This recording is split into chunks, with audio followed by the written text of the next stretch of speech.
Hello guys, welcome back to another video. তো তোমরা ভালোভাবে লক্ষ্য করলে কিছু সময়ের মধ্যে জেনে যাবে আমি এসেছি রায়গঞ্জ থানার অন্তর্গত টাঙ্গাপাড়ায় অবস্থিত সতীপুকুর। খুবই সুন্দর একটা প্লেস। তো চাইলে তোমরা এখানে এসে ঘুরে যেতে পারো। আর খুবই শান্ত পরিবেশ। মানে ওখানে যদি যাও তোমরা একবার হলেও খুবই ভালো লাগবে। তার পাশাপাশি এটা হলো তার পাশে একটা হোটেলের মতো রয়েছে সেখানকার। আর এটা হলো এই মন্দিরের ভিতরের। তো দেখতে পাচ্ছ মা মনসা রয়েছে, শিবের মূর্তি রয়েছে, তার পাশাপাশি দেখতে পাচ্ছ বজরঙ্গীরও রয়েছে এবং তার পাশাপাশি মা তারারও রয়েছে। আরও মানে একটা পুকুরটাকে ঘিরেই মানে সুন্দর প্লেস তৈরি করেছে।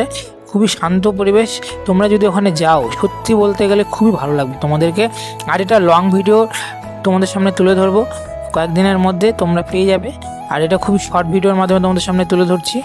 আর রাত্রে গিয়েছিলাম তো এর কারণে ভিউগুলো সেভাবে তোমাদের সামনে তুলে ধরতে পারছি না, কিন্তু দিনে গেলে সম্ভব হতো। তো এটা হলো শ্মশান, এখনও এই শ্মশানে এখনও দাহ করা হয়। তো দেখতে পাচ্ছি এটা হলো বেরোনোর পথ। আর ভিডিওটা এতটুকুই। ভিডিওটা যদি তোমাদের অল্প হলেও ভালো লেগে থাকে তাহলে অবশ্যই লাইক কমেন্ট শেয়ার করে দিও। বাই।